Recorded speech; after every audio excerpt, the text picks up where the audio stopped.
In 1885 Montana Territory, 3 mail-order brides arrive with high hopes for their new lives. But instead of finding their promised marriages, they each receive the same cruel rejection. Too poor to be suitable. Stranded in Silver Creek with nothing but their carpetbags and crushed dreams, these women face a harsh frontier, winter alone. That's when the Blackwood brothers enter their lives. These 3 rugged cowboys run the largest ranch in the territory. But they've never found brides who value hard work and honest hearts over money and status. As the brothers offer the women shelter and work at their ranch, something unexpected begins to blossom. Could these rejected brides find that being unsuitable led them exactly where they were meant to be? Before we jump back in, tell us where you're tuning in from. And if this story touches you, make sure you're subscribed, because tomorrow I've saved something extra special for you. Sarah Mitchell's fingers traced the edges of her teacher's certificate, the parchment worn soft at the corners from countless readings. The morning sun, streaming through the Silver Creek station's dusty windows, caught the gold leaf lettering. Boston Teachers College, 1883. 2 years of credentials, reduced to little more than kindling by a single letter of rejection. "Miss Mitchell," the station master called, startling her from her reverie. "Telegraph came for you." His weathered face held a mixture of sympathy and discomfort as he handed her the paper. Her hands trembled slightly as she unfolded it. The message was brief, but devastating. "Position filled. Suitable candidate with better means found.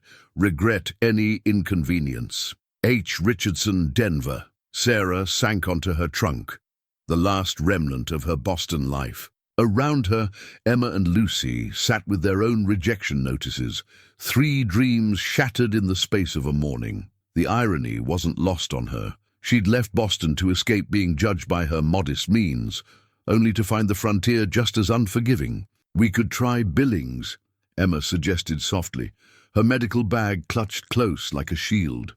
"Surely someone there needs a teacher, a seamstress, and a nurse's assistant." Lucy, the youngest at barely 20, wiped away tears with the corner of her carefully mended shawl. "We barely had enough for these tickets. Billings might as well be the moon." Sarah straightened her spine, the way she'd done countless times before her classroom of students. "Then we find work here. We're educated. Women, surely." The station door swung open, cutting off her words. A man filled the doorway, tall and broad-shouldered, his presence commanding attention without effort. His clothes spoke of honest work. Dusty boots, well-worn denim, a knife-sharp crease in his hat brim, but it was his eyes that caught Sarah's attention.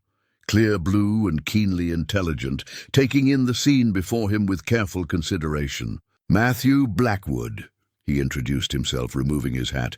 "Couldn't help but overhear. My brothers and I run the Double B Ranch outside town. We're looking for help with the books, some basic medical know-how for the hands, and someone handy with a needle." His gaze swept over their small group.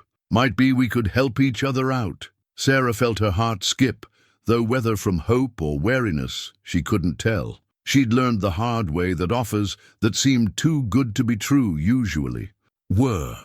"That's very kind, Mr. Blackwood, but nothing kind about it," he interrupted, though gently. "It's business. Ranch needs help. You need work. Simple as that." He replaced his hat, touching the brim. "Stage leaves for the ranch in an hour if you're interested. Your choice, ladies." He turned and left as quietly as he'd arrived, leaving, the air somehow emptier in his wake. The 3 women looked at each other, a silent conversation passing between them. "Could be worse than cowboys," Lucy ventured, a hint of her usual sparkle returning to her eyes. Emma nodded thoughtfully. "Better than begging letters home to our families." Sarah looked down at her teacher's certificate, then at the crumpled rejection telegram. The frontier had already proven it could break hearts as efficiently as any Boston drawing room, but something about Matthew Blackwood's straightforward offer rang true. Business, simple as that. No pretense, no false promises. She stood, smoothing her travel-worn skirts. "We have an hour to decide." But in her heart, watching Matthew Blackwood's broad shoulders disappear down the street, She suspected the decision had already been made. Emma Barrett clutched her leather medical bag closer as the wagon jolted along the rutted road to the Double B ranch. Inside, her small collection of tinctures and bandages clinked together. Meager supplies, but each one representing hours of careful study under Dr. Thompson's guidance back in Denver. Waste of a woman's time, her intended's mother had sneered. Examining the bag's contents, a proper wife needs embroidery skills, not knowledge of poultices. The memory still stung, but Emma lifted her chin. Those same wasteful skills had saved more than one life during her apprenticeship. Beside her, Sarah sat ramrod straight, while Lucy dozed against her shoulder. Matthew Blackwood drove the wagon, his younger brother Luke riding alongside on horseback. Emma found her gaze drawn to the younger Blackwood more often than she cared to admit. Where Matthew was all quiet authority, Luke had a restless energy about him, his eyes constantly scanning the horizon. "Rattler!" Luke's warning came sharp and clear.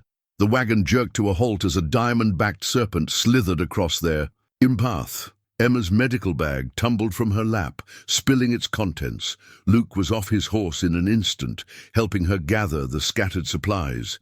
His hands were calloused but gentle as he handed her a bottle of witch hazel. "You know your medicines, miss." "Well enough," Emma replied cautiously, remembering her recent rejection. But Luke's expression held only genuine interest. "Good. Nearest doctor's 2 days' ride. Had a hand die last spring from an infected cut." His jaw tightened at the memory. Could have used someone with healing knowledge then. A commotion from the back of the wagon interrupted them. One of the horses had stepped wrong, spooked by the snake. The wagon tilted precariously. "Everyone down," Matthew ordered, but Emma was already moving. She'd seen that particular scared horse dance before, knew what was coming. She grabbed Lucy's arm, pulling her clear just as the wagon lurched. Luke's strong hands steadied them both, while Matthew calmed the horses with quiet words and a firm hand. "Quick thinking," Luke said, still holding her elbow. His eyes met hers with new respect. "You've got good instincts." Emma felt warmth spread through her chest that had nothing to do with the afternoon sun. "Years of clinic work. You learn to read the signs." "Clinic work?" His eyebrows rose. "Where?" "Denver. I assisted Dr. Thompson for 3 years." She waited for the familiar dismissal, the subtle stepping back that usually followed such admissions. Instead, Luke grinned. "Well, now that's a stroke of luck. We've got 30 hands at the Double B, most of them more reckless than smart. Reckon you'll earn your keep quick enough." The wagon secured, they resumed their journey. But something had shifted in the air between them. Emma felt Luke's occasional glances like gentle touches, warming her in ways the Colorado sun never had. "Tell me about your work with Dr. Thompson," he said as they crossed a shallow stream, his horse keeping pace with her side of the wagon. "What's the worst case you handled?" So she told him about the miner with the crushed leg, the midnight, childbirth during a blizzard, the little boy who'd swallowed lie. Luke listened intently, asking sharp questions that revealed his own practical knowledge of frontier medicine. "Learned the hard way," he explained. "Out here you either figure things out or people die, but proper training." He shook his head admiringly. "That's worth more than gold." Emma's hands strayed to her bag, remembering the sneering rejection she'd received just days ago. "Not everyone sees it that way." Luke's expression hardened. "Then they're fools who've never held a dying man's hand." His voice softened. "Their loss is our gain, Miss Barrett." The Double B ranch appeared on the horizon, sprawling, well-maintained, and humming with activity. Emma saw corrals full of horses, bunkhouses for the hands, and a main house that spoke of simple prosperity. Not the genteel life she'd imagined when answering a marriage advertisement, but somehow right. "Welcome home," Luke said quietly, and Emma found herself believing him. Lucy Thomas unfolded her prized quilt in the fading light of the ranch house's sitting room. Her fingers traced the intricate stitching, tiny flowers and vines that had earned her a place at Hartford's finest dressmaker's shop. Fat lot of Good that had done her when her intended's family discovered she was just a seamstress, not the daughter of wealth they'd assumed from her delicate needlework. That's beautiful work. The quiet voice startled her. James Blackwood, the youngest of the brothers, stood in the doorway. He was leaner than his siblings, with artist's hands that seemed at odds with his ranch clothes. Like her, he had the look of someone used to living in the shadow of older siblings. "Thank you," Lucy replied, fighting the urge to hide the quilt. "It's just something I made to pass the time on the journey." James moved closer, studying the pattern with genuine interest. "Just something. Miss Thomas, I've seen wealthy ladies in Denver who'd pay a fortune for work half this fine." Lucy felt her cheeks warm. "You've been to Denver?" "Now and then. Someone has to handle the business side of things while Matt and Luke play cowboy." His smile was self-deprecating, though I suspect they'd say I'm just avoiding real work. "There's nothing unreal about creating beautiful things," Lucy said firmly, then blushed deeper at her boldness. But James's eyes lit up. "Exactly. He hesitated, then seemed to make a decision. "Would you like to see something?" Without waiting for an answer, he pulled a folded paper from his vest pocket. Lucy gasped softly as he smoothed it out. The sketch showed a woman, Sarah, she realized, reading by the wagon during their journey. Every detail was perfect, from the worry line between her brows to the way she held her teacher's certificate. "You're an artist," Lucy breathed. James quickly folded the sketch away. "Don't tell my brothers. They think I just keep the ledgers." "Why hide it?"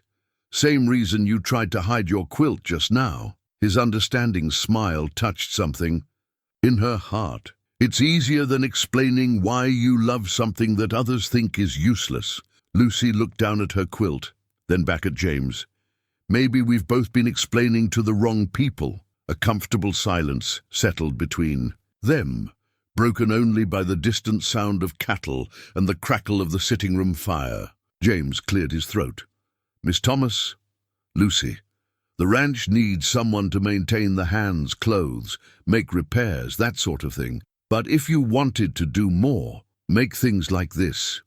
He gestured to the quilt. "Well, Silver Creek's growing. Lots of folks coming in with money to spend on beautiful things." Lucy felt hope flutter in her chest. "You really think there'd be interest?" "I know there would be. The mercantile owner's wife was just complaining that she has to order everything from Denver." He grinned. "Of course you'd need someone who knows the business side of things. Someone good with numbers and negotiations. Someone like you." Lucy surprised herself by teasing. James's grin widened. "We could help each other. You create, I sell. Split the profits." His expression grew serious. "A real business partnership. No charity, no pity. Just two people who understand the value of making beautiful things." Lucy looked at her quilt again, seeing not just the pattern, but possibilities. A shop in town, perhaps. Orders from fancy Denver ladies. A chance to prove that being just a seamstress could mean something more. Partners. James held out his hand. Lucy took it, noting how his artist's fingers matched her seamstress's calluses. Partners. Neither of them mentioned how long their hands remained clasped, or how natural it felt when they finally let go. Dawn broke over the Double B ranch in streaks of gold and amber. Sarah stood at the kitchen window, watching ranch hands saddle their horses in the misty morning light. The ranch deed lay open on the table before her. Matthew had given it to her along with the account books, trusting her to understand the ranch's history as well as its finances. 1865, she murmured, touching the faded date. Their father filed it right after the war. With nothing but determination and 50 borrowed dollars, Matthew's voice came from behind her. He stood in the doorway, already dressed for the day's work. "Sorry, didn't mean to startle you. I'm just surprised you're trusting me with this." Sarah gestured to the deed and ledgers. Matthew poured himself a cup of coffee. "Way I see. Trust has to start somewhere." The kitchen gradually filled with life. Emma arrived, medical bag in hand, ready to organize the ranch's rudimentary infirmary. Lucy and James huddled over breakfast, discussing plans for her sewing business. Luke strode in, announcing that one of the hands had already managed to need Emma's services, a cut that needed stitching. "Barely sunrise and already earning your keep," Luke teased as Emma gathered her supplies. His admiring gaze followed her out the door. Sarah watched the easy interaction, noting how naturally the three women fit into the ranch's rhythm. The Blackwood brothers weren't the polished gentlemen they'd expected to marry, but there was something refreshing about their straightforward nature. "Tell me about your father," Sarah said to Matthew as they reviewed the books. "He built all this from nothing?" Matthew's eyes grew distant. "Civil War veteran with more dreams than dollars. Banks wouldn't lend to him, said ranching was too risky, but he believed in the land, in what it could become." He smiled slightly. "Sounds familiar, doesn't it?" Sarah thought of three women, rejected for their lack of means, but rich in determination. "Very familiar. Father passed 10 years ago," Matthew continued, "left us the ranch and his philosophy. Judge people by their character, not their circumstances." He met Sarah's eyes. "Guess some folks never learn that lesson." The morning progressed with a flurry of activity. Sarah discovered years of creative bookkeeping that had kept the ranch afloat through tough times. Emma's infirmary began to take shape, her skilled hands bringing order to chaos. Lucy's quick needle repaired 3 torn shirts before noon, earning grateful thanks from the hands. "You're all settling in well," Matthew observed during lunch, "almost like you were meant to be here." "Don't go getting sentimental on us, brother," Luke called from the doorway, but his soft look toward Emma betrayed his own feelings. James added another piece of wood to the stove. "Funny how the worst disappointments can lead to the best outcomes." Lucy ducked her head, smiling. "Very funny indeed." Sarah studied the deed again, seeing beyond the legal language to the story it told, of faith, hard work, and the courage to believe in possibilities. Not so different from their own story, unfolding in unexpected ways. The day ended as it began, with golden light painting the ranch in warm hues. But now the house felt different, more like home, less like a temporary shelter. 3 women, who'd arrived with nothing but broken dreams, had found something stronger than rejection, purpose, respect, and maybe, just maybe, the beginnings of love. Matthew found Sarah still at the kitchen table, finalizing the day's accounts. "You don't have to finish those tonight." "I know," she smiled up at him, "but I want to. This ranch, it's special."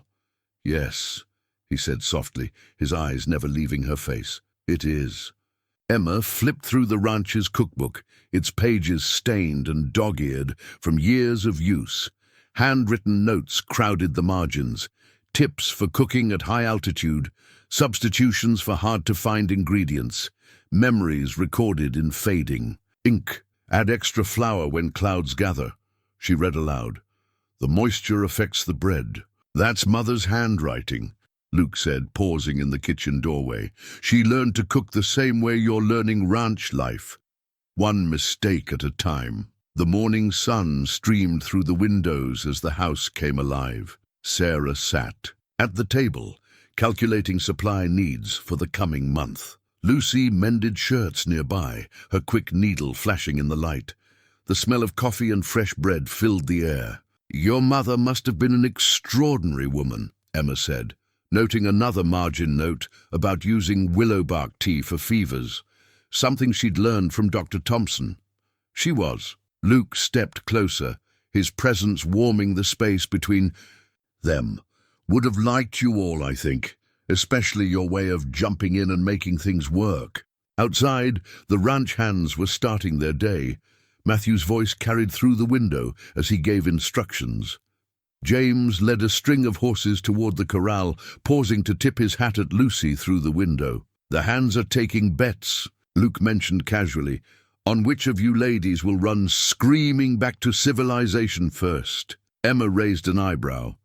"And what did you bet?" "That they're all going to lose." His smile held something more than amusement. "Some people know their worth, no matter what others say." Sarah looked up from her ledgers. "Speaking of worth, these books tell an interesting story. Your father was clever with his investments." "Had to be," Luke replied. Banks weren't friendly to a man who started with nothing but war wounds and dreams. Like they weren't friendly to three women with nothing but skills and determination.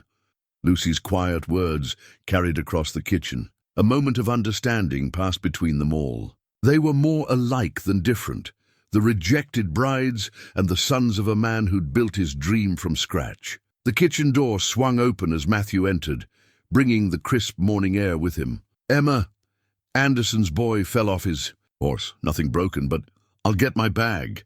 Emma was already moving, her healer's instincts taking over. "I'll ride with you," Luke offered, then added with a grin, to keep the boy from falling for his pretty nurse. Their laughter followed Emma and Luke out the door. Sarah watched them go, a knowing smile playing at her lips. They fit well together. "They do," Matthew agreed, his eyes lingering on Sarah's face.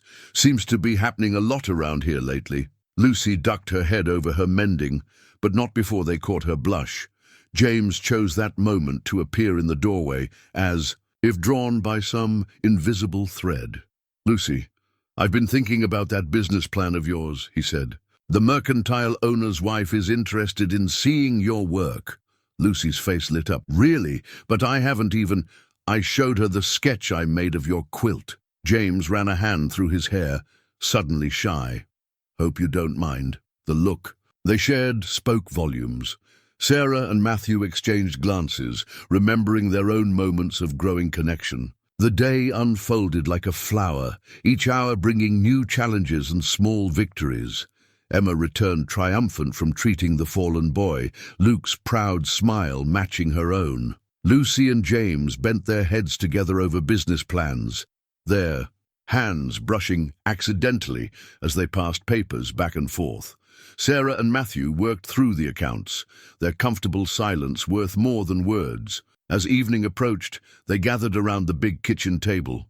Brothers, brides, and a few chosen ranch hands. The cookbook's recipes had produced a hearty meal, made better by shared work and growing affection. "To new beginnings," Matthew proposed, raising his glass. "And to knowing your worth," Emma added softly, her eyes meeting Luke's across the table.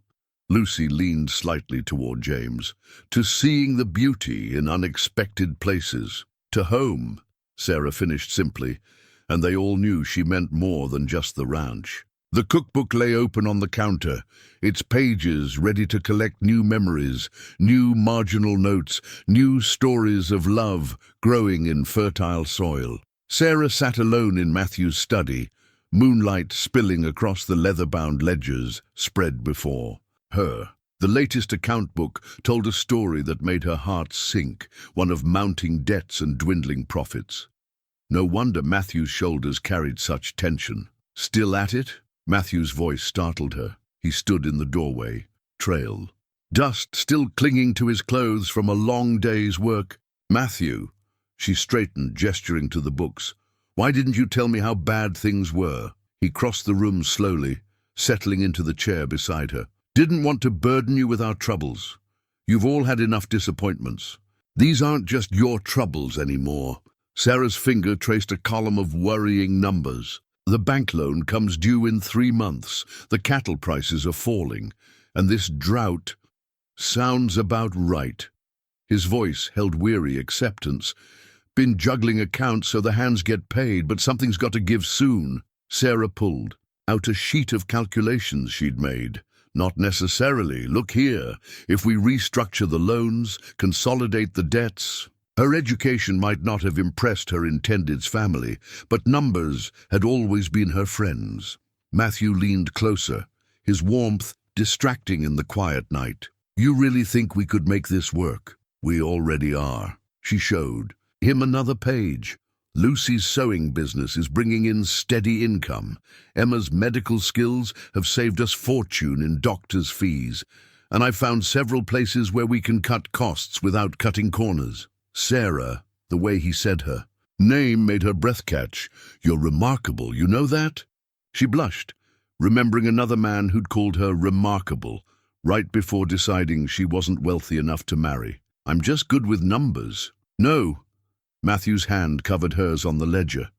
"You're good with everything. The way you've taken on this ranch's problems like they're your own. the way you see solutions where I only saw obstacles. The ranch is worth fighting for. Sarah met his eyes. Your father's legacy, your brother's future, it matters. And your future? His question hung in the air between them. Sarah, I know this isn't the life you planned. If things get worse, then we'll face it together. The words came naturally, surprising them both. Unless you'd rather I didn't. Matthew's response was to lift her hand to his lips, pressing a gentle kiss to her knuckles. I'd rather you did exactly what you're doing, making this ranch and me better than we were before you came. A comfortable silence settled over the study. Outside, an owl called softly, and the night wind rustled through the cottonwoods. We should look at the summer grazing contracts tomorrow, Sarah said finally, her hand still warm from his kiss. I think there's room for negotiation. Always business. Matthew smiled, but his eyes held something deeper. Reminds me of my mother. She kept this ranch going through some hard times, always with her head high and her mind working. Tell me about her. Sarah gathered the ledgers, setting them aside. As Matthew spoke of his mother's strength and wisdom, Sarah felt pieces of her own life falling into place. This wasn't the genteel existence she'd imagined when answering a marriage advertisement, but it was real. The problems were real.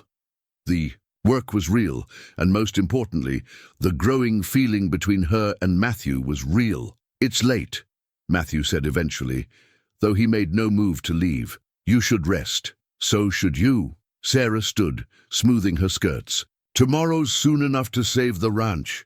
He caught her hand again as she passed. Thank you, Sarah, not just for the books, but for believing in this place, in us. The moonlight painted silver shadows across his features, highlighting the sincerity in his eyes. Sarah felt her heart turn over, knowing that this moment marked a change between them.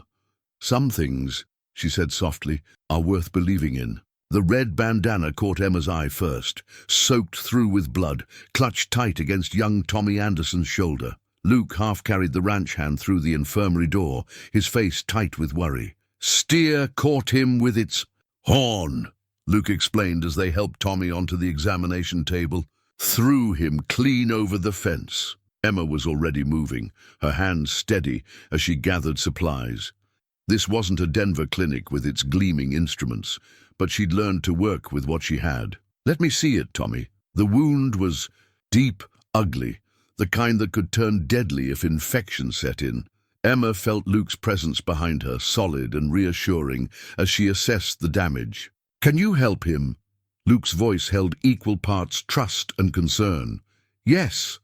Emma didn't hesitate. But I'll need your help. Hold him still. What followed was a brutal hour of cleaning, stitching, and fighting to keep Tommy's shoulder intact. Luke never wavered, his strong hands gentle as he helped hold the boy steady. The bandana lay forgotten on the floor, its red fabric a testament to how close they'd come to disaster. You're doing fine, Tommy, Emma soothed, her needle flashing in the lamplight.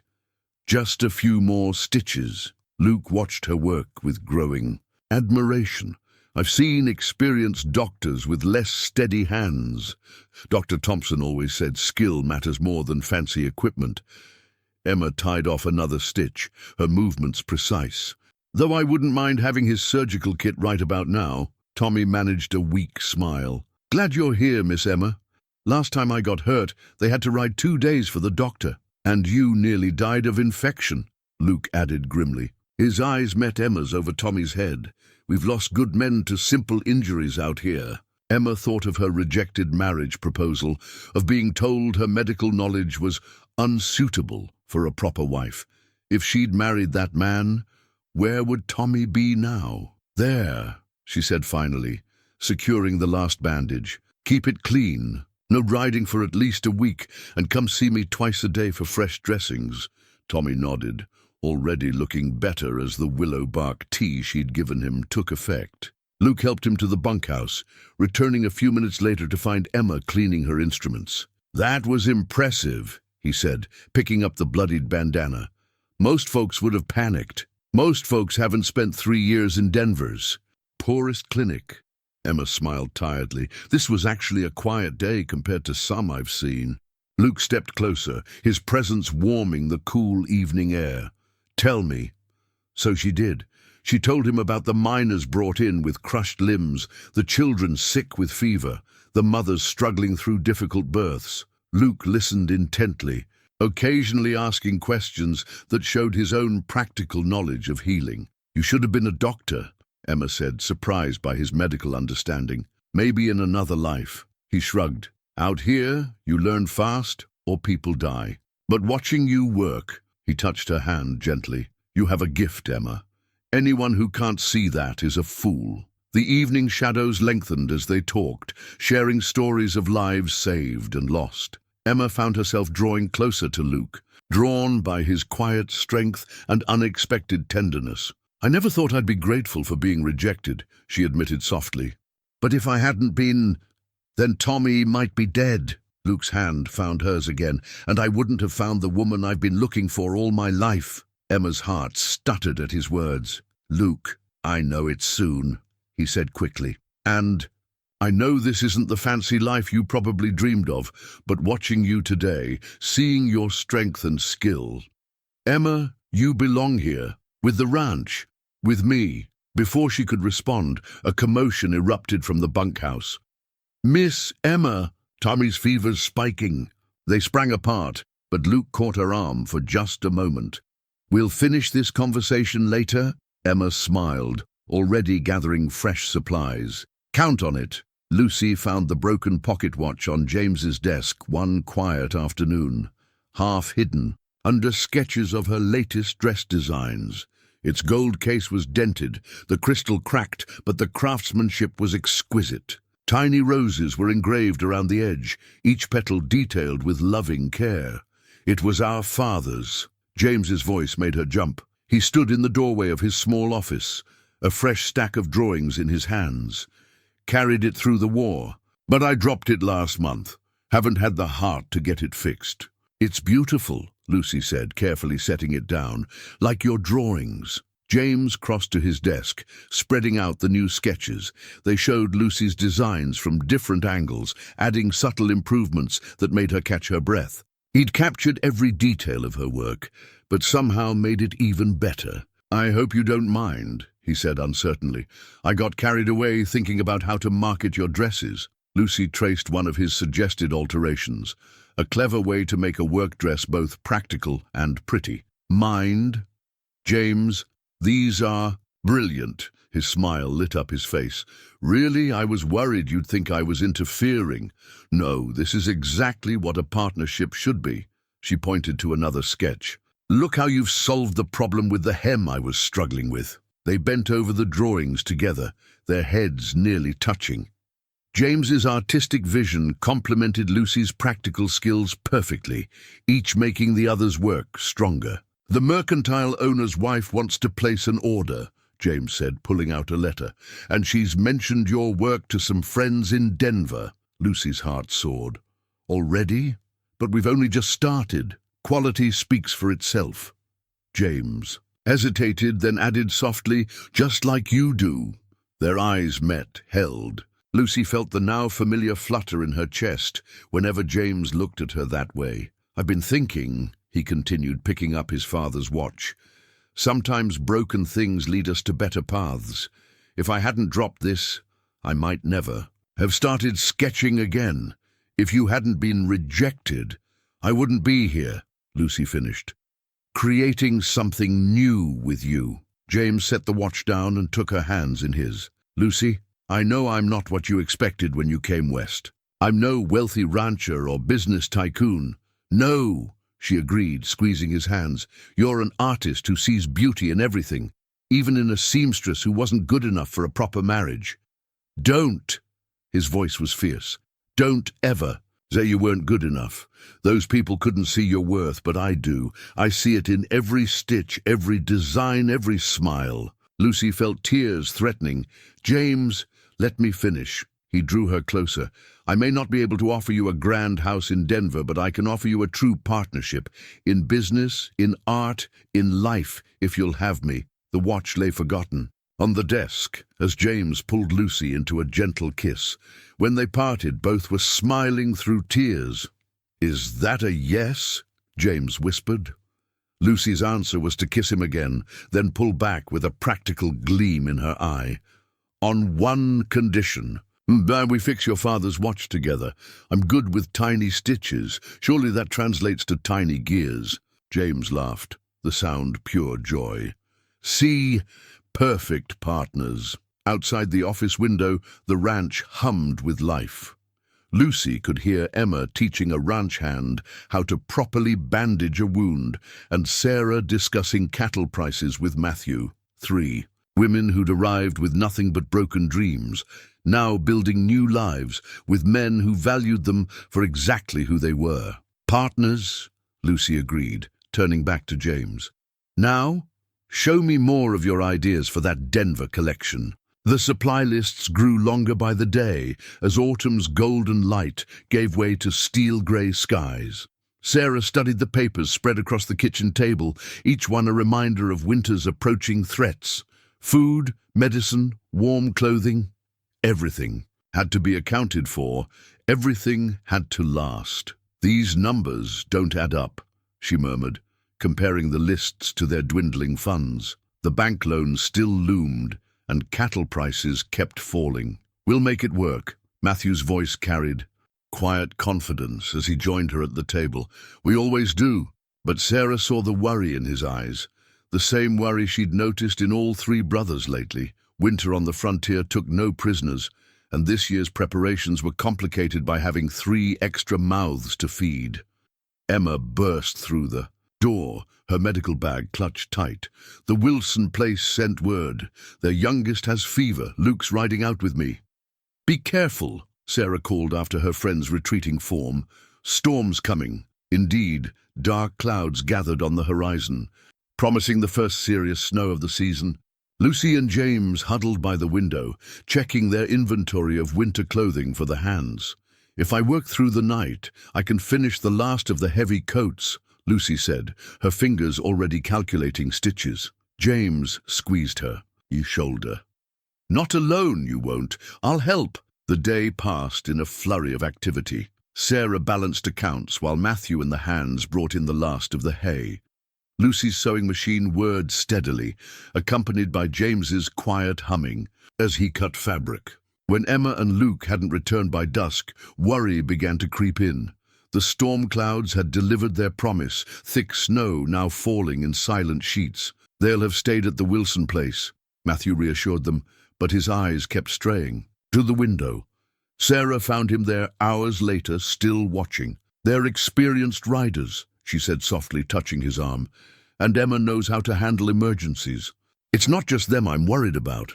Matthew turned to face her. "Sarah, if this winter's as hard as I fear, I can't guarantee we'll all make it through comfortably. You deserve better than scraping by." "Stop." She pressed her fingers to his lips. "I've had comfortable before. Empty comfort in Boston drawing rooms with people who valued wealth over worth. This is better." His kiss was sudden, fierce, warming her more than any fire could. When they parted, his eyes held both love and determination. "Then we face it together," he said. "All of us." As if summoned by his words, hoofbeats sounded. Outside, Luke and Emma rode into view, snow-covered but triumphant. "The Wilson boy will live," Emma announced as they helped her inside. "Though I might have lost a few fingers to frostbite if Luke hadn't thought to bring extra gloves." Lucy appeared with hot coffee, James close behind with blankets. The kitchen quickly filled with warmth and chatter as they all gathered around the stove. "I've been thinking," Luke said, his hand finding Emma's. "Maybe we should make some things official before winter really sets in." Emma's cheeks flushed. "Luke Blackwood, if that's a proposal, you'll have to do better." "Much better," James agreed, winking at Lucy, "though he has the right idea about timing." Sarah felt Matthew's arms slip around her waist as they watched their family, for that's what they had become. Share this moment of joy in the face of coming hardship. Outside, the storm raged on, but within the ranch house, love and determination burned brighter than any storm could challenge. 3 women who'd arrived as rejected brides had found not just acceptance, but a home worth fighting for. The supply lists still needed attention, the bank loan still loomed, and winter's threats still gathered. But as Sarah looked around at the faces she'd grown to love, she knew they would face it all together, not just as couples, but as a family forged by choice rather than chance. The threatening note appeared on a bitter November morning, slipped under the ranch house door, sometime before dawn. Sarah found it as she went to start breakfast, the crude paper crinkling under her feet. "Leave now while you can," she read aloud, her voice steady despite the chill that ran down her spine. "The double B belongs to those who can afford to run it proper." Matthew's jaw tightened as he read the note over her shoulder. "Carlton's work, I'd bet my last dollar. His family's been trying to buy us out for years." The banker's son. Sarah remembered the tall, well-dressed man who'd sneered at her in town last week. "He's behind this?" His father's foreclosed on half the small ranches in the territory. Matthew crumpled the note. They're used to getting their way. The kitchen filled with familiar morning sounds. Emma preparing her medical supplies, Lucy's sewing machine humming, James reviewing orders for their growing business. But tension hung in the air like smoke. "There's more," Luke said, striding in from his morning rounds. "Found 2 fences cut on the north pasture. Cattle would have scattered if we hadn't caught it early." Emma looked up sharply from her work. "The same pasture where Tommy was hurt." "Nothing accidental about it," Luke confirmed, his hand finding Emma's shoulder. "They're testing us." Lucy set aside her sewing, face pale. "Testing what?" "Our resolve," James answered, moving to stand beside her. "Carlton's bank holds our loan. If we can't make the payment, we'll make it." Sarah's voice carried quiet determination as she pulled out the account books. "Between Lucy's dress orders, Emma's medical work, and the cattle we have left." A commotion outside interrupted her calculations. They rushed to the window to see a group of riders approaching, Carlton at their head, his fine coat a stark contrast to their rough appearance. "Stay inside," Matthew ordered. But Sarah was already moving to stand beside him on the porch. Luke and James flanked them, while Emma and Lucy watched from the doorway. Carlton reined in his horse, his smile cold as winter. "Heard you've taken in some interesting guests, Blackwood. Mighty generous, considering your financial situation." "Our situation is none of your concern," Matthew replied evenly. "Oh, but it is." Carlton produced a paper with a flourish. "When you miss that loan payment, and we all know you will, the double B will finally have proper owners, unless—" His gaze lingered insultingly on Sarah. "You ladies might be better off finding more suitable arrangements." Luke's hand dropped to his gun belt, but Emma's quiet "no" stopped him. "You're right about one thing." Sarah stepped forward, her voice carrying across the yard. "The double B deserves proper owners. People who understand that true worth isn't measured in dollars." "Pretty words," Carlton sneered. "Won't keep you warm when winter hits." "No." Emma joined Sarah on the porch. "But family will. Something you wouldn't understand." Lucy completed their line, her hand finding James's. "We're not going anywhere." Carlton's face darkened. "We'll see about that." He wheeled his horse around. "Winter's long in Montana. Accidents happen." They watched the riders disappear into the morning mist. Matthew pulled Sarah close, his heart pounding under her ear. "We should have told you about Carlton sooner," he said. "Given you the choice to leave before what?" Sarah lifted her chin. "Before we fell in love? Before we became family?" "They won't stop," Luke warned, his arm around Emma's waist. "Carlton's used to breaking people." "Then he's never met anyone like us," Emma replied firmly. "We've already been broken once and came back stronger." James nodded, squeezing Lucy's hand. Together. They moved back into the warmth of the kitchen, but something had shifted. The threat was real, but so was their determination.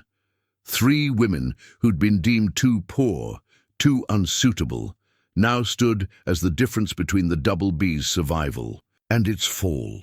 Sarah opened the account books again, her mind already working on solutions. They had love, skill, and determination. Carlton would learn that some things couldn't be bought or broken at any price. The letter from Denver's City Hospital felt heavy in Emma's hands, its crisp paper and official letterhead a stark contrast to the rustic infirmary where she stood. Dr. Thompson's familiar handwriting brought tears to her eyes. "Dearest Emma," she read again, "your work with frontier medicine has reached my ears, and I find myself in need of precisely your skills. The hospital is expanding its women's ward, and I require an assistant who understands both medical science and practical healing." The offer was everything she'd once dreamed of: a real position, a chance to study proper medicine, respect for her abilities. The salary alone would ease the ranch's financial burdens considerably. "Emma?" Luke's voice startled her. She hadn't heard him enter the infirmary. "Tommy's leg is troubling him again." He trailed off, noting her expression, and the letter in her hands. "What's wrong?" "Nothing's wrong," she said quickly, too quickly. "It's from my old mentor in Denver." Luke crossed the room slowly, as if approaching a spooked horse. "And?" Emma handed him the letter, watching his face as he read. His expression remained carefully neutral, but she saw the tension in his jaw, the slight tremor in his hands. "It's a good opportunity," he said finally, his voice rough. "The kind you deserve." "Luke, no, listen." He set the letter down, taking her hands in his. "I've watched you work miracles here with nothing but determination and basic supplies. In a real hospital with proper equipment," his thumbs traced circles on her palms, "you could help so many people." Emma pulled away, moving to the window. Outside, ranch life continued. Sarah and Matthew discussing cattle sales, Lucy and James loading a wagon with dress orders for town. More than colleagues or friends now, they were family. "I help people here," she said softly, "but you could do more." Luke's voice held pain and pride in equal measure. "Emma, I won't be the reason you give up your dreams." She turned to face him. "And what if my dreams have changed?" The infirmary door opened before Luke could respond. One of the younger hands burst in, breathless. "Mr. Carlton's men, they're threatening to stampede the herd." Luke was moving, instantly, but Emma caught his arm. "This conversation isn't finished." "Later," he promised, already reaching for his gun belt. "Stay safe." Emma watched him ride out with the other hands, her heart torn. The letter seemed to mock her from the table, offering everything she'd once wanted. But standing in this small infirmary, remembering every life she'd touched here, Sarah found her there an hour later, still staring at the letter. "Luke told me," her friend said softly, "while they were riding out." "What would you do?" Emma asked. "If you had the chance to be everything you trained for?" Sarah considered carefully. I think sometimes we don't recognize our dreams until they're right in front of us, wearing dusty boots and loving us exactly as we are." Emma smiled despite her tears. "When did you get so wise?" "About the time I realized that rejected brides make the strongest wives." Sarah squeezed her hand.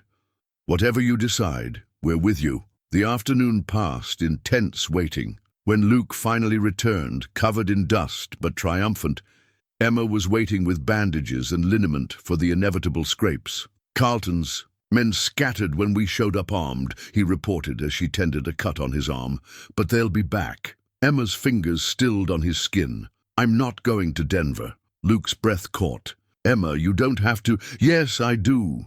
She met his eyes steadily. "My place is here. Not because of you, though loving you is part of it, but because every life I save here, every child I help birth, every fever I break, they matter more than a fancy title or a proper hospital." "You're sure?" His voice was hoarse with emotion. Emma's answer was to tear Dr. Thompson's letter in half. "I've never been more sure of anything." Luke pulled her into a fierce kiss, tasting of dust and devotion. When they parted, his smile held all the promise she'd ever need. "Although," she added with a twinkle in her eye, "I wouldn't say no to some new medical supplies if you're feeling generous." His laughter filled the infirmary, chasing away the last of her doubts. Sometimes, she realized, the grandest dreams came true in the smallest places. Sarah found the old newspaper clipping tucked between the pages of the ranch's original deed book. The yellowed paper crackled as she carefully unfolded it, the headline still bold despite its age. Local hero returns. Wounded veteran builds ranch empire from nothing. The photograph showed a younger version of the man she recognized from portraits around the house. Matthew's father standing proud despite the crutch under his arm. Beside him stood a young boy, barely 10, with Matthew's same determined expression. I'd forgotten about that article. Matthew's voice came softly from the study doorway. 1866, right after father bought this land. Sarah looked up, noting the shadows in his eyes. He was wounded in the war. Sharpshooter's bullet. Nearly lost the leg. Matthew crossed to her desk, touching the photograph gently. Banks wouldn't lend to a crippled veteran. Said he'd never manage a working ranch, but he proved them wrong. We all did. Matthew smiled slightly. Mother kept books like you do. Luke learned doctor's skills to help with father's leg. James, he chuckled. James designed special stirrups so father could still ride. Sarah studied the clipping more closely, reading between the lines. That's why Carlton's threats hit so hard. This isn't just land to you. It's everything father believed. In everything he taught us about judging character over circumstances. Matthew's hand found hers. Why do you think we understood about you three right away? The pieces clicked into place. Why 3 successful ranching brothers had so readily taken in 3 rejected brides, why they valued skill and determination over social standing. Your father, Sarah said slowly, he built all this while everyone said he couldn't. Just like 3 talented women are helping us save it while everyone says we can't. Matthew pulled another paper from the deed book, a banknote with Carlton's father's signature. He tried to foreclose on father back then too, said a crippled man had no business running a ranch this size. Sarah's accountant's mind raced. That's why you won't sell, even with the loan due. This isn't about pride. It's about proving that worth isn't measured by other people's expectations. Matthew's voice roughened. Father died believing his sons would keep his dream alive. That the Double B would always be a place where people were judged by their character, not their circumstances. Standing, Sarah moved to the window. The ranch spread out before her, the corrals where Emma tended injured horses, the workshop where Lucy and James created their designs, the bunkhouse full of loyal hands who'd grown up believing in the Blackwood way. Show me, she said suddenly. Show you what? Everything, the whole ranch. I've been managing the books, but I want to understand what we're really fighting for. Matthew's smile bloomed slow and warm. Saddle up then. It's quite a story. They spent the afternoon riding the boundaries of the Double B. At each stop, Matthew shared another piece of his father's legacy. The north pasture where they'd proved winter grazing could work. The stream where James had designed an irrigation system. The rise where they'd fought off rustlers during the drought of 73. And here, Matthew reined in beside a small fenced garden, is where Mother grew herbs for Luke's medical work. Said if banks wouldn't fund us, we'd heal ourselves. Sarah dismounted, touching the weathered fence posts. Your parents built something remarkable. They did. Matthew joined her, his hand finding the small of her back. And now you're helping us keep it alive. The way you've mastered these books, found new ways to make the ranch profitable. Matthew, Sarah turned to face him. I need you to know something. When I came west, I thought I was looking for security, for a comfortable life. But this, neither what your family built, what we're all building together now, it's so much more. His kiss tasted of sunshine and promises. When they parted, his eyes held a certainty that warmed her through. Marry me, he said simply. Help me keep building this dream.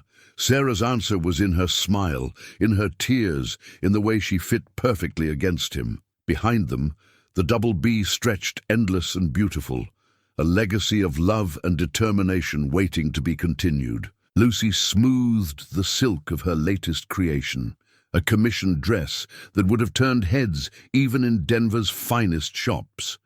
The wife of Silver Creek's bank manager had ordered it specifically for the winter social, wanting something that would show those Carlton snobs what local talent can do. James's sketch of the design hung beside her work table, his artistic vision perfectly translated into fabric and thread. He'd captured every detail, from the intricate bustle to the delicate beading at the collar.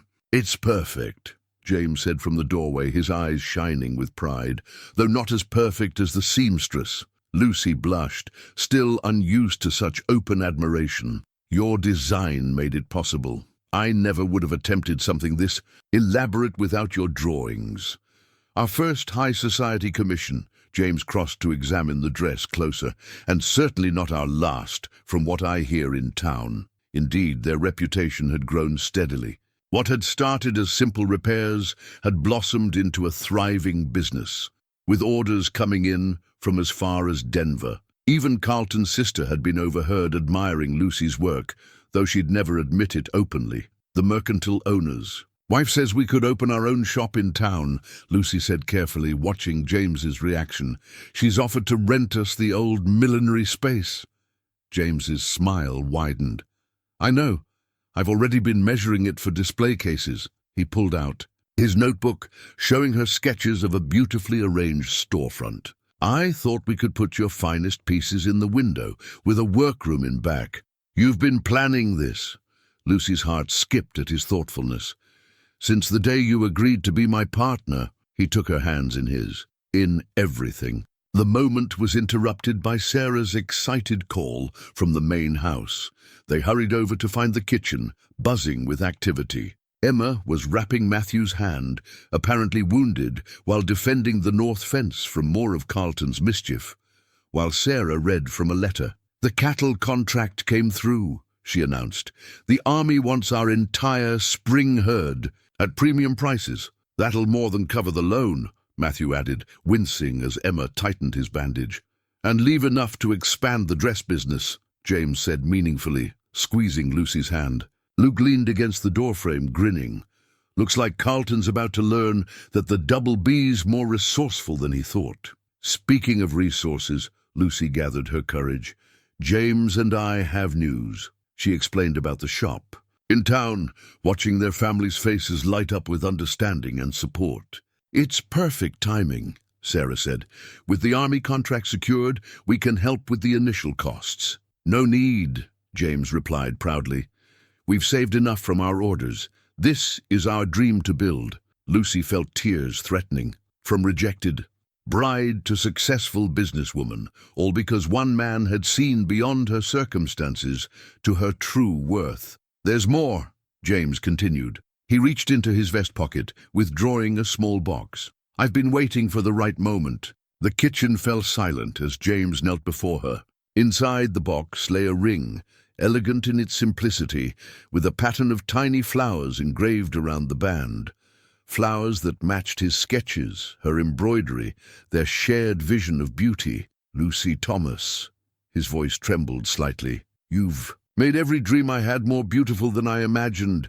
Marry me, be my partner in everything, forever." "Yes," she whispered, then louder, "Yes." The kitchen erupted in cheers and congratulations. Emma and Sarah hugged her, while the brothers clapped James on the back. Through her happy tears, Lucy saw her dress for the banker's wife hanging in the workroom. Proof that talent and determination could overcome any rejection. "Two down, one to go," Luke murmured to Emma, who blushed prettily. Later, as James showed Lucy more detailed plans for their shop, she marveled at how far they'd come. 3 brides deemed too poor had found riches beyond measure, in love, in family, in the chance to build something lasting. "What are you thinking?" James asked softly. Lucy touched the ring on her finger, its engraved flowers promising a future full of shared creations. That sometimes the most beautiful designs come from unexpected patterns.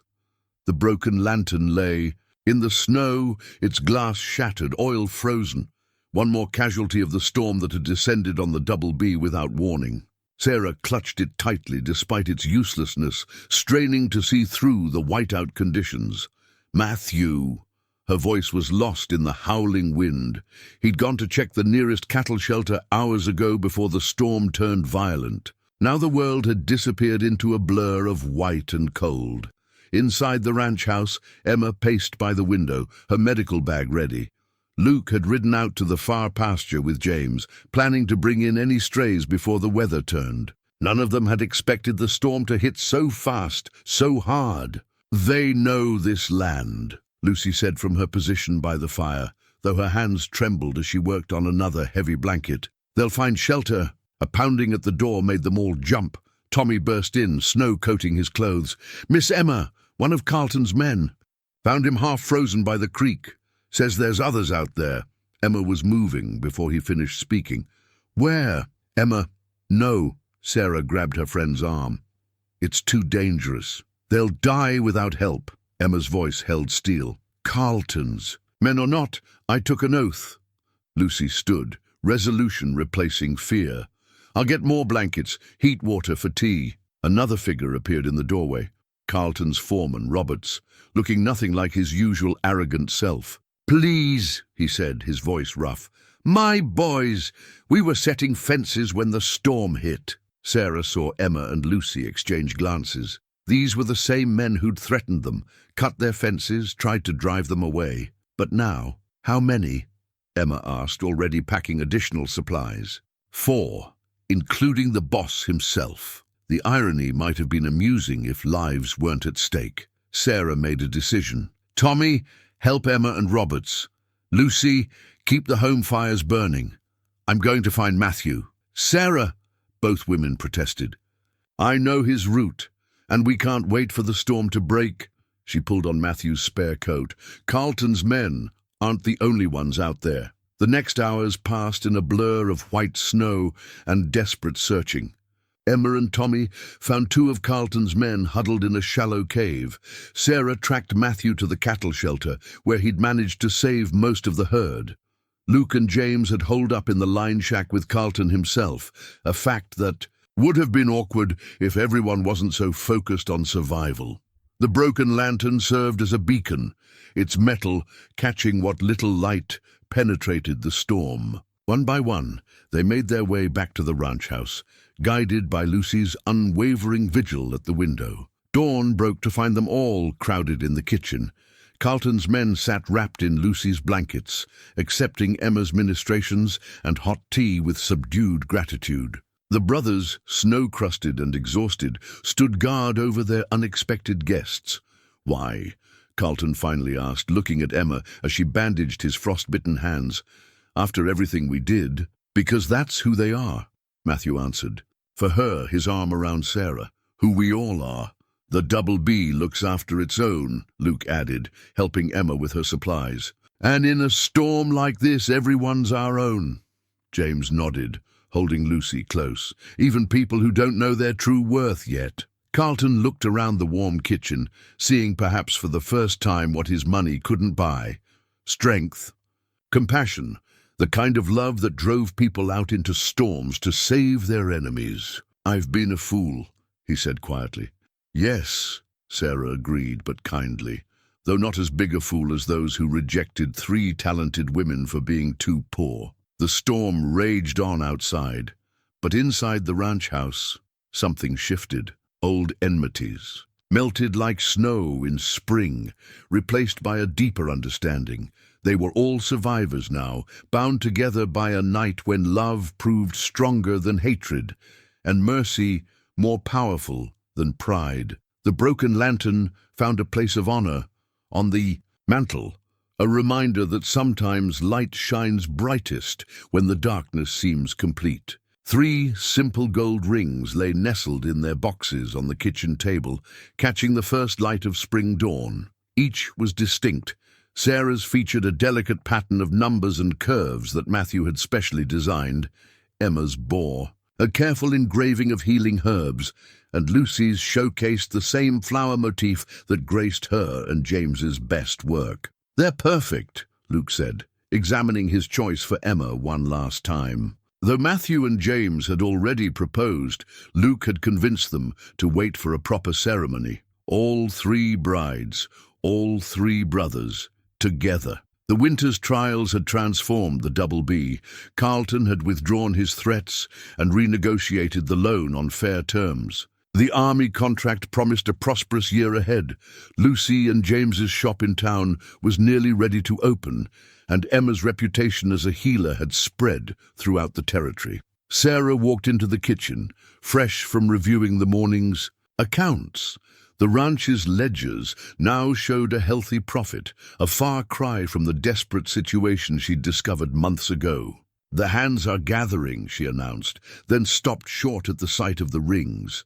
"Luke, those were supposed to be a secret. Can't hide anything in this family," he grinned, quickly closing the boxes. "Is everything ready?" Sarah nodded. After the winter storm, the entire ranch had conspired to create this moment. Even Carlton had contributed, sending 3 fine carriages to transport the brides to the special spot the brothers had chosen. The morning unfolded like a carefully choreographed dance.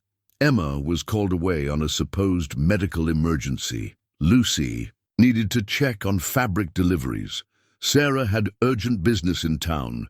Each bride departed separately, each accompanied by ranch hands who could barely contain their excited grins. The brothers waited at their father's favorite viewpoint, a rise overlooking the entire ranch, where the old veteran had first dreamed of building something lasting. They'd spent weeks preparing the spot, creating a bower of early spring flowers, and Lucy's finest decorative work. One by one, the carriages arrived. Sarah first, then Emma, finally Lucy, each bride stepping down to find the Double B's entire extended family waiting. Ranch hands and their families, townspeople who'd come to respect the women's skills.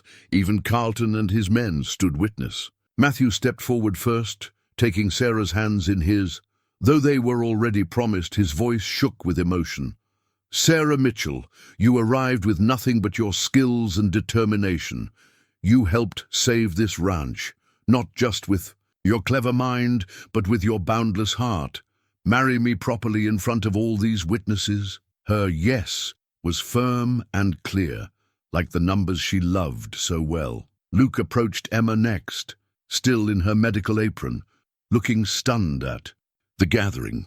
"Emma Barrett, they said you weren't suitable for marriage because you cared more for healing than hosting. They were right about one thing. You care more for helping others than for appearances. That's just one of the countless reasons I love you. Be my wife?"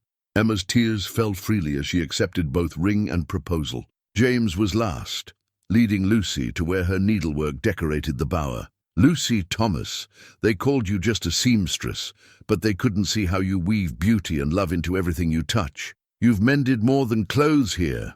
You've helped mend hearts, including mine. Marry me?" Lucy's joyful acceptance wrapped up the perfect moment. The old ranch hand who'd known the brothers since boyhood stepped forward, holding up well-worn Bible. "No sense waiting," he said gruffly, though his eyes shone. "Got my preacher's license just for today." And so, under the spring sky, with the Double B spread out below them like a promise, 3 couples who'd found each other against all odds joined their lives together. Each ring slipped onto its intended finger represented not just love, but triumph over rejection, over hardship, over every voice that had said they weren't enough. As the last "I do" faded into joyful celebration, Sarah looked out over the ranch that had become her true home. "They said we were too poor to marry," she whispered. "They didn't know," Matthew replied, holding her close, "that love makes everyone rich." The community quilt grew piece by piece, each square telling its own story. Lucy had started the project as a simple wedding decoration, but it had grown into something more, a testament to how 3 rejected brides had woven themselves into the fabric of Silver Creek. The banker's wife contributed silk from her finest dress, the one Lucy had made that turned so many heads. Ranch hands' families added sturdy cotton squares, some decorated with Emma's healing herbs, others with Sarah's precise numerical patterns. Even Carlton's sister had sent an elegant piece of brocade. Who would have thought? Emma mused, watching the women of Silver Creek gather in the ranch house parlor to sew. That being unsuitable would lead to this. Sarah looked up from where she was organizing the quilting squares. Unsuitable for them. Perfect for here. The parlor buzzed with activity and conversation. The mercantile owner's wife was discussing expansion plans with Lucy, their shop's success having brought new business to town. Emma's impromptu clinic had attracted a young doctor looking to establish a proper practice, with her as his partner. Sarah's financial acumen had several ranchers seeking her advice. "The Wilsons want you to look at their books," Matthew said, pausing in the doorway to admire the gathering. "Seems your reputation for saving troubled ranches is spreading." "Our reputation," Sarah corrected, squeezing his hand. The ring on her finger caught the light, its pattern of numbers gleaming. Letters had arrived that morning from the families who had rejected them. Word of their success had traveled far, carrying hints of regret and attempt at reconciliation. The brides had read them together, then quietly fed them to the fire. "Some bridges," Lucy had said, watching the papers burn, "are better left uncrossed." Now she sat with James, their heads bent together over designs for wedding clothes. His artistic vision and her skillful execution had created styles that blended frontier practicality with elegant beauty. Orders had come from as far as San Francisco. Luke entered, carrying more quilting supplies, pausing to drop a kiss on Emma's head. The easy affection between them made several women sigh appreciatively. The story of how she'd saved Carlton's men during the winter storm had become local legend. "Miss Emma," young Tommy called from outside, "Baker's boy took a fall from the apple tree." Emma rose smoothly, medical bag already in hand.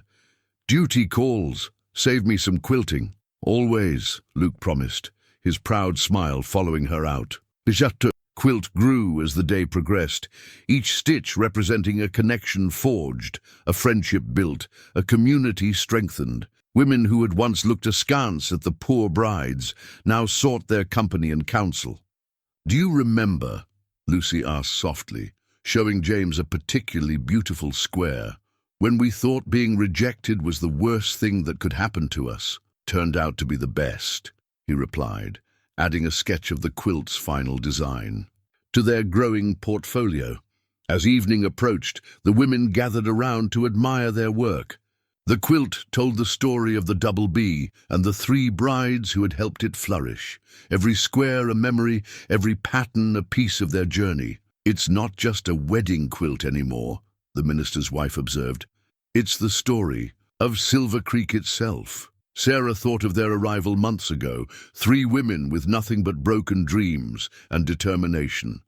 Now they stood surrounded by friends, their skills respected, their love stories celebrated. "The best stories," she said, touching a square that showed the ranch house in winter, "are the ones we write ourselves." The final square was special.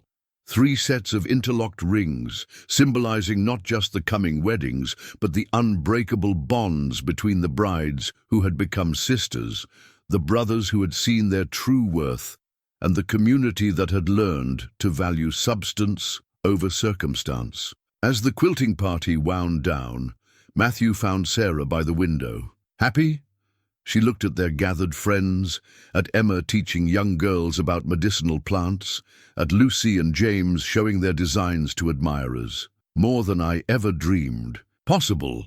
The quilt lay finished on the table, ready to witness 3 weddings that would celebrate not just love, but the triumph of finding where you truly belong. The family portrait hung proudly in the Double B's main hall, capturing a moment 1 year after the triple wedding. 6 faces smiled from the frame, 3 brothers and 3 brides who had become so much more than anyone expected. Sarah sat at Matthew's right hand, account books open before them, showing the ranch's newfound prosperity. Her financial wisdom had not only saved the Double B, but helped other struggling ranches survive. The territory's banks now sought her advice on agricultural investments. Emma stood beside Luke, her medical bag replaced with a doctor's case. The clinic she'd founded with her young partner served 3 counties, and her techniques for frontier medicine were being studied back east. Luke's proud smile showed every time he introduced her as "my wife, the doctor." Lucy and James completed the portrait, surrounded by sketches and fabric samples. Their shop had become Silver Creek's pride, drawing customers from Denver society. Their designs, blending practicality with beauty, graced the finest houses in the territory. "Best investment we ever made," Matthew often said, taking in 3 unsuitable brides. The ranch had flourished beyond anyone's dreams. Carlton, now a friend and business partner, admitted that his father had been wrong about judging worth by wealth alone. The Double B stood as proof that success came in many forms. Spring brought new beginnings. Emma announced she was expecting, prompting tears and celebrations. Lucy and James expanded their shop to include a school for young seamstresses. Sarah's financial consultancy grew alongside her role as ranch manager. Looking at this portrait, Sarah mused one evening. The whole family gathered in the parlor. "I hardly recognize those 3 frightened women who arrived with rejection letters." "I do," Matthew said softly. "I see their strength, their determination. We just gave it room to grow." The community quilt draped across the back of the settee, its squares telling their story. New squares had been added for Emma's baby, Lucy's, school, Sarah's successes. The Double B had become more than a ranch. It was a symbol of what love and acceptance could build. Luke raised his glass. "To the women who proved that being unsuitable for some makes you perfect for others." James finished, squeezing Lucy's hand. Outside, the Montana sunset painted the sky in colors as rich as their shared dreams. The land that had once seemed like exile had become their kingdom, built on love, determination, and the courage to see worth beyond wealth. Emma touched her growing belly. "Our children will never doubt their value, or their place in the world," Lucy added. Sarah looked around at her family, not just the brothers and brides, but the ranch hands who had become family, the townspeople who had become friends, the community that had learned to see with new eyes. "They said we were too poor to marry," she said, echoing words from that first difficult day. "They never understood that real riches aren't counted in dollars. They're counted in love," Matthew agreed, his arms strong around her shoulders. "In healing," Luke added, kissing Emma's cheek. "In beauty," James finished, sharing a look with Lucy. The portrait watched over them all, 6 faces full of joy, 3 couples who had found each other against all odds. But the real masterpiece was the life they'd built together. A ranch saved, a community strengthened, and love that proved worth isn't measured in gold, but in the richness of the heart. "To the Double B," they toasted together, "where everyone's worth shines true." Outside, spring flowers bloomed on the prairie, as wild and beautiful as 3 brides who had turned rejection into triumph. The sun set on another day at the ranch, but their story would be told for generations of how love, determination, and believing in your own worth could build something greater than anyone imagined. The end.